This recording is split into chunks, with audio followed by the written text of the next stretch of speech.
Olá, hoje nós vamos falar sobre um tema muito interessante no planejamento patrimonial da família. Trata-se de holding e de filhos menores.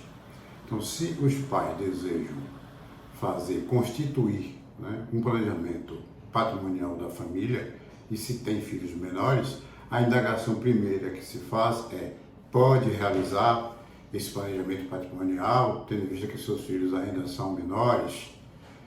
Claro que sim. O Código Civil brasileiro, no artigo 794, permite que os filhos menores possam participar de uma sociedade. Neste caso, ele trata de três categorias.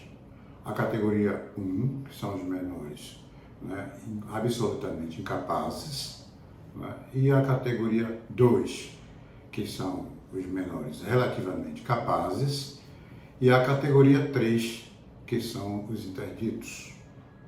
Então, tanto quanto os menores incapazes como os menores relativamente capazes, como os interditos, podem ingressar em uma holding familiar e fazer parte deste planejamento que os pais desejam e querem fazer.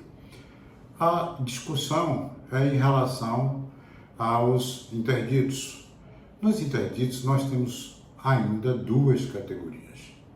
Nós temos os interditos que são menores, que no caso são nomeados tutores. E quando é que isso acontece? Quando os pais perdem, o controle, o poder sobre a guarda sobre esses filhos. Sendo eles menores, nessa hipótese, o juiz nomeará um tutor, que pode ser um parente, que pode ser um familiar, pode ser alguém que tem proximidade com essas crianças e na confiança do juiz, com toda a sua estrutura de análise e avaliação, vai se nomear um tutor. Então é preciso que, nesse termo de tutela, tenha ali os poderes do tutor, até onde ele pode e onde ele não pode.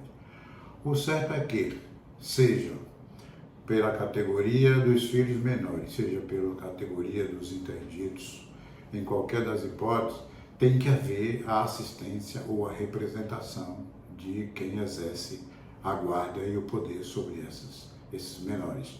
No caso dos pais, quem exercem a guarda e o poder sobre esses filhos, então eles, no caso dos relativamente incapazes, eles prestam assistência no próprio contrato de constituição da holding. No caso dos incapazes, eles fazem, eles fazem, então, a representação desses menores. E no caso do tutor, o tutor fará a representação.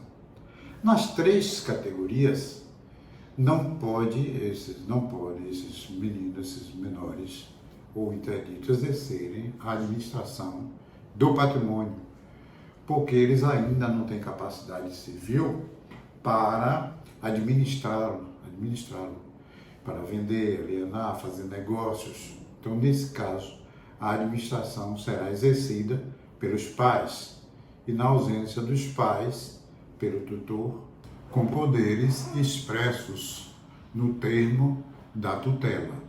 Então, é preciso que o tutor, para representar os menores numa sociedade, tenha poderes expressos nesse termo que o juiz concedeu, porque precisa avaliar a extensão desses poderes.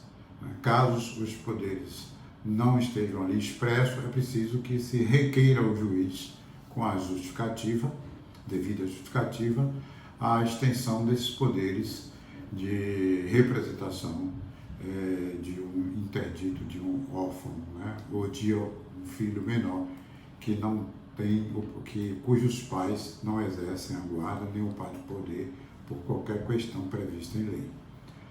No caso da curatela, que também é um assemelhado, esse termo da curatela há de ter também essas cláusulas, essas condições necessárias para que possa o representante legal do maior, né, mais incapaz de exercer os seus atos da vida civil, eu estou falando do maior de 18 nesse caso, mas por qualquer incapacidade de exercer os seus atos da vida civil, é preciso que tenha um curador.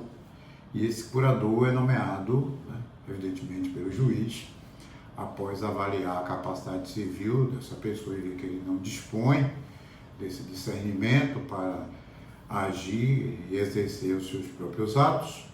Então, esse termo de curatela terá que ter poderes expressos para que o curador possa representá-lo em uma sociedade. As regras legais que disciplinam esse normativo da tutela e da curatela estão nos artigos 1728 e 1776 do Código Civil Brasileiro.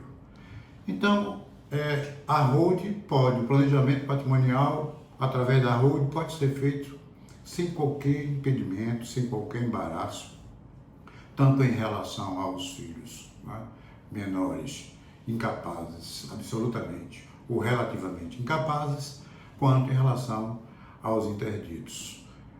Desse modo, isso não é obstáculo à realização de um planejamento patrimonial.